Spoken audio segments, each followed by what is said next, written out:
Jason Rotman is going to join us on the phone. He's with us right now. Jason, I'm saying that this market is being pushed down by a whopping great big sell-off in technology. Is there anything else going on that we should know about?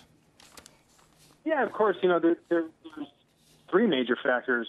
Number one, there's always going to be the backdrop of an overly hawkish or a surprisingly hawkish Fed with the new regime, which is something I've been pointing to for the past several weeks. That's a bearish factor. The other bearish factor, Stuart, is just from a pure technical standpoint. The S&P, the Dow, the NASDAQ are failing to breach, certain high reference points. Technical traders are jumping on the board selling. And then finally, almost needless to say at this point, obviously the China tariff news is clearly not bullish. So you have multiple factors starting off the week, which are, scaring investors at this point.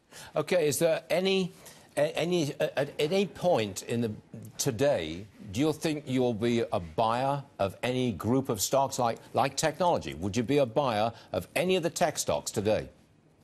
Well, if you recall, I think the last time I was on your show, or maybe a couple times ago, I said Facebook is going to continue to go down, and I wouldn't really touch it until the 120s. So if I stick to that, which I am, I would say my answer is no. I think we're going to continue to head lower. I don't really think it's going to crash the market, but I do believe this is a fundamental down move, and when something is fundamental, it could last a little bit longer than people expect, so I would wait.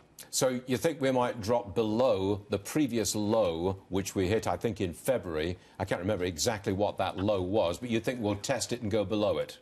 Right. That is actually exactly what I was evaluating this morning, looking at those prior lows. I do think precious metals are going to be strong. I think Bitcoin has gone down enough where people are going to start to get into that. So I think the safe havens are where people need to look, even utilities that pay dividends.